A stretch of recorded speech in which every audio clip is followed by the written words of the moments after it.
All right. Now, a little bit of salt.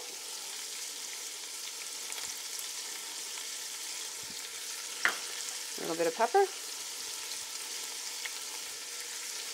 And now for some cognac. I'm going to do about a half a cup of the cognac.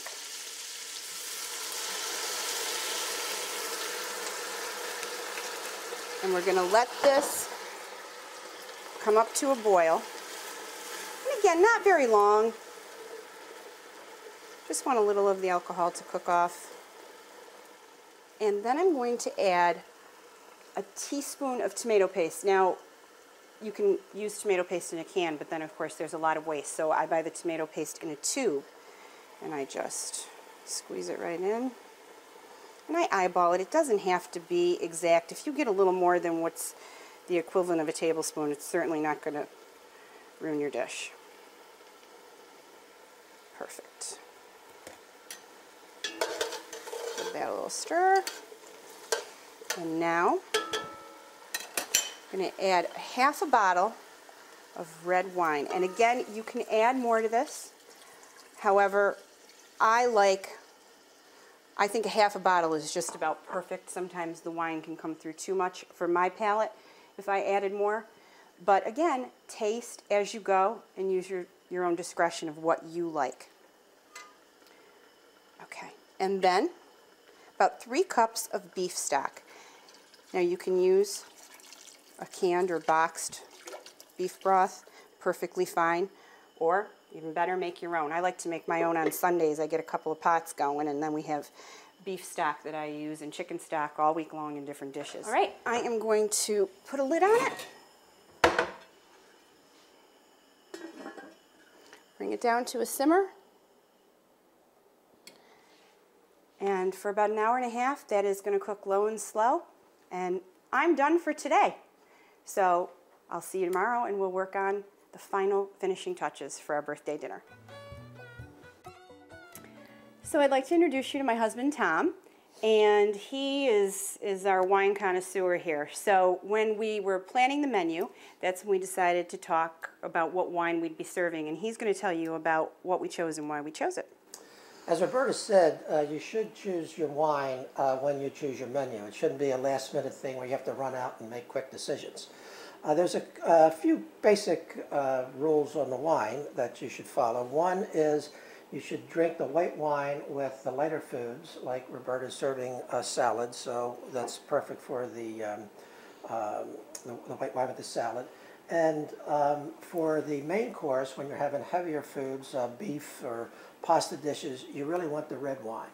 Now, we are serving 2 French wines tonight for Dara's birthday, because, as Roberta was saying all through this, she likes the French twist to the meal.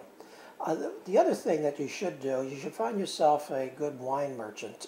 We use Franco's wine, and Manny Patel down there is invaluable when it comes to pairing the wines with what we're having.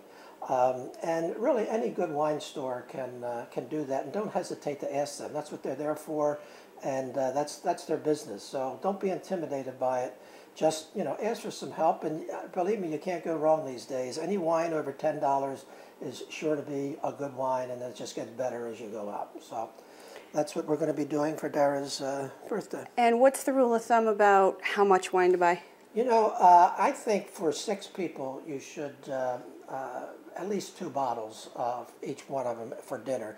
The other thing is, we really like, excuse me, we really like to have a different wine for the main course. And again, it makes it special, not a wine that you serve prior to dinner. So when people sit down, they're expecting this wonderful meal, you have a pretty special bottle of wine for them. So. And if you go through the bottles, and you're still not finished with your evening, that's when you go through and open something else. And absolutely, in most cases, it's, people bring wine when they come to a dinner, so you should have a couple extra bottles around, if indeed the night gets merrier and you have a little bit more to drink. Okay, great. Well, I'm good for a while. I'm going to go get some wonderful bread at the Copper Beech Inn, and when I come back, we'll work on dessert and our first course. So I just got back from the Copper Beach Inn where I got that wonderful bread. What an aroma. My car smelled absolutely fabulous on the drive back. And now I wanted to show you the salad that I'm going to serve tonight. I got this idea from one of my favorite cookbooks, Dory Greenspan's Around My French Table. I absolutely love that book. And I've changed the recipe a little bit to accommodate some of my guests' special needs. In her salad, in the recipe, she uses nuts and walnut oil. I have guests that have peanut allergies. So what I've done is I've made a vinaigrette out of sherry vinegar, olive oil, mustard, and a little bit of thyme. And then I've got some mesclun greens, and I roasted some asparagus. I just trimmed them, cut off the ends, and topped them with some salt, pepper, and olive oil and roasted them in the oven. I fried some bacon, kept the bacon fat in the frying pan. I then poached an egg, and don't let a poached egg intimidate you. It's just water in a pan with a little bit of white vinegar. You drop the egg in, and in no time it's poached. And then at the very end, you drop your poached egg into that bacon fat, swirl it around, and top your salad. I think it looks so mouth-watering. And then, when you're ready to serve, drizzle a little dressing over it. And voila. And when you cut into the egg, the yolk is so soft and so runny that it becomes part of the dressing. It is an amazing way to start this meal. Okay, all that's left is to add the flowers and the candles, and then I'm set for my dinner party. Hello again. We're just putting the finishing touches on our table, and I think it looks great. The flowers and the candles, and when the lights are down and it's nighttime, it's really going to look spectacular. And I just want to share one more thought with you. Don't be afraid to use that good china or those special linens. You know, the elegant occasion is really all about making every day special, adding that touch of elegance to everyday moments. And finally, whenever I have guests in my home, I like to give them a gift when they leave.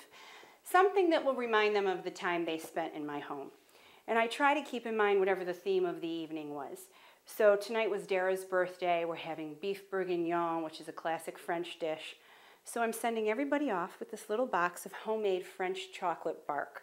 And I think they'll love it. And it's just a nice touch when you're entertaining. I think that's it. I'm ready to go get my hair and my nails done and make myself look beautiful for my guests. Thank you so much for joining us. See you soon.